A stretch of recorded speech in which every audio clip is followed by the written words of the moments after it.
So now we have inductive and deductive approach. Inductive का हिंदी में मतलब है आगमन विधि एंड डिडक्टिव का मतलब है निगमन विधि।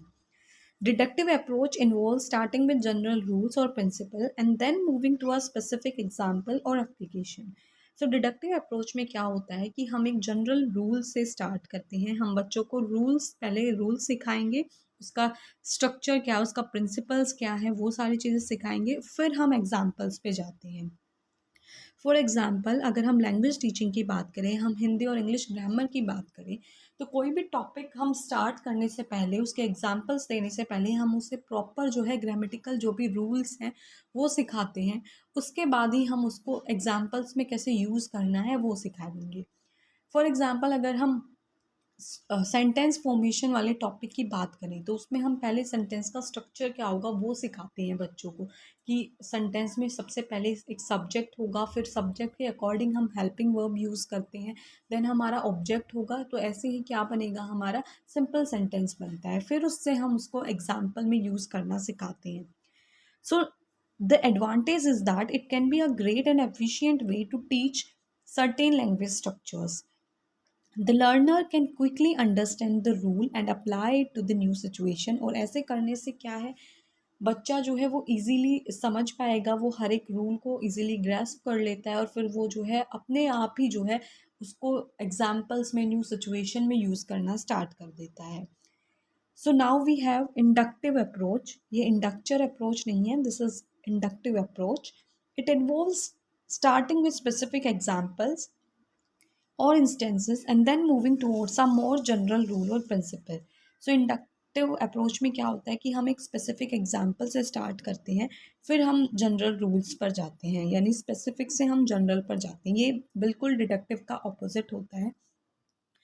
सो फॉर एग्जांपल अगर टीचर स्टूडेंट्स को कोई भी मैथमेटिकल इक्वेशन सिखा रहा है, नंबर्स और इक्वेशंस के बारे में वो सिखा रहा है, और जो स्टूडेंट्स हैं वो काफ़ी कंफ्यूज्ड हैं, काफ़ी फ्रस्ट्रेटेड दिखाई दे रहे हैं क्योंकि उनको इक्वेशन समझ ही नहीं आ रही, तो टीचर ये सारी चीज़ें जो है वो ऑब्ज़र्व करता है और ऑब्ज़र्व करके वो देखता है कि बच्चे की कन्फ्यूजन को वो कैसे दूर करे।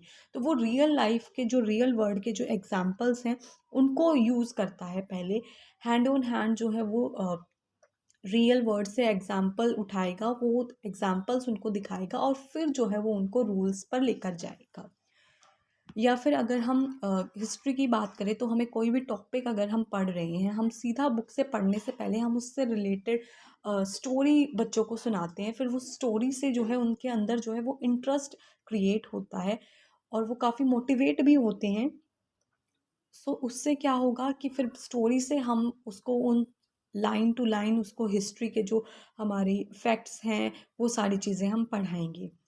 सो ये जो है इंडक्टिव अप्रोच जो होती है वो काफ़ी स्टूडेंट सेंटर्ड होती है। बच्चे को ध्यान में रख के ही जो है टीचर एग्जाम्पल्स का यूज़ करता है, क्लास को और ज़्यादा इंटरेस्टिंग बनाएगा। क्रिटिकल थिंकिंग को जो है वो काफ़ी इंक्रीज़ करती है, बच्चों को मोटिवेट करती है टू एक्सप्लोर। बच्चे भी अगर हम ऐसी स्टोरी सुना के उनको रियल वर्ड से जोड़ कर पढ़ाएंगे तो बच्चे भी ज़्यादा से ज़्यादा एक्सप्लोर करेंगे, वो भी अपने पीओवीज अपने ओपिनियंस जो है वो शेयर करेंगे।